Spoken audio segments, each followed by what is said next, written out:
اللہ تعالیٰ نے be be مریم کو پسندیدہ اور مومنہ بندی میں شمار کیا تھا، جیسا کہ سورۃ آل عمران میں ذکر ہوا ہے۔ اور جب فرشتے نے کہا، اے مریم، بے شک اللہ نے تجھے چن لیا ہے اور خوب پاک کر دیا ہے اور پسند کیا ہے تمہیں ساری جہاں کی عورتوں سے، اے مریم خلوص سے عبادت الہی کرتی رہو، اپنے رب کی عبادت کرو اور سجدہ رکوع کرنے والوں کے ساتھ۔ بی بی مریم دن رات اللہ رب العزت کی عبادت میں مشغول و مصروف رہتی تھیں، یہاں تک کہ بنی اسرائیل میں یہ مشہور ہو گیا کہ بی بی مریم نہایت ہی عبادت گزار، پاکیزہ اور پرہیزگار خاتون ہے، اور لوگ آپ کی بہت عزت و احترام کرنے لگے۔ پھر وہ وقت آیا جب حضرت جبرائیل امین علیہ السلام آپ کے پاس تشریف لائے۔ حضرت بی بی مریم ایک غیر مرد کو اپنے حجرے میں دیکھ کر پریشان ہو گئیں۔ حضرت جبرائیل علیہ السلام آپ کے پاس ایک انسانی شکل میں تشریف لائے تھے۔ حضرت مریم آپ کو دیکھ کر بولیں، اگر تو کوئی خدا ترس انسان ہے تو تجھ سے خدائے رحمان کی پناہ مانگتی ہوں۔ حضرت جبرائیل علیہ السلام آپ کو تسلی دیتے ہوئے اور پیغام الہی سے باخبر کرتے ہوئے فرماتے ہیں، میں تو تیرے رب کا فرز داتا ہوں اور اس لیے بھیجا گیا ہوں کہ تجھے ایک پاکیزہ لڑکا دوں۔ کنواری مریم حیران ہو کر فرماتی ہیں، میرے ہاں لڑکا کیسے ہوگا جبکہ مجھے کسی آدمی نے چھوا تک نہیں اور نہ میں کوئی بدکار عورت ہوں۔ حضرت جبرائیل علیہ السلام نے کہا، ایسا ہی ہوگا، تیرا رب فرماتا ہے ایسا کرنا میرے لیے بہت آسان ہے، اور ہم ایسا اس لیے کریں گے کہ اس لڑکے کو لوگوں کے لیے ایک نشانی بنائے۔ حضرت جبرائیل امین علیہ السلام نے بی بی مریم کے گریبان میں پھونک مار دی، جس سے آپ کا حمل ٹھہر گیا۔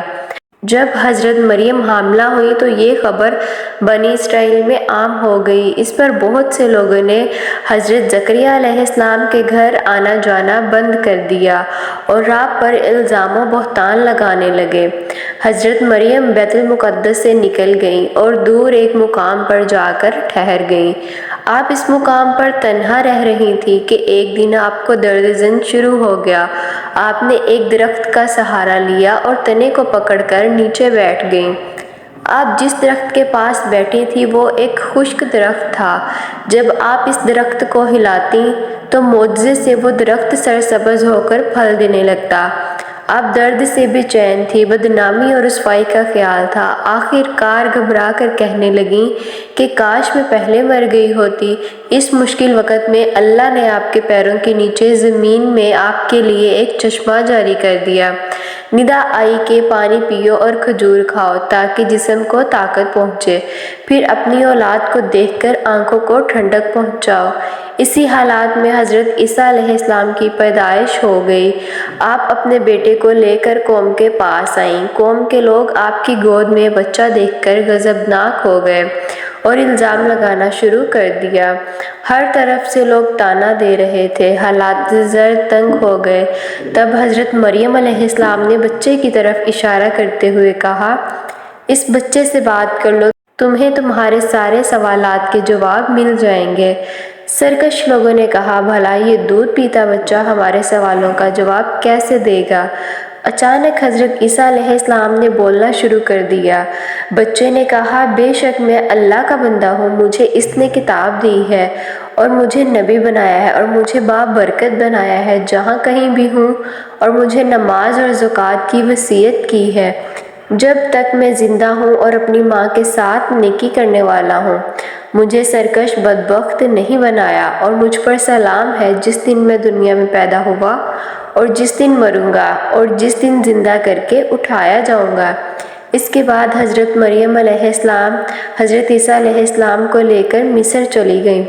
جب حضرت عیسیٰ علیہ السلام کی عمر مبارک 13 سال ہوئی تو بیت المقدس واپس آ گئیں۔ حضرت عائشہ سے روایت ہے کہ نبی صلی اللہ علیہ وآلہ وسلم نے فرمایا، اللہ نے مجھے خبر دی ہے کہ جنت میں میرا نکاح مریم بنت عمران، موسیٰ کی بہن کلثوم اور فرعون کی عورت آسیہ سے ہوگا۔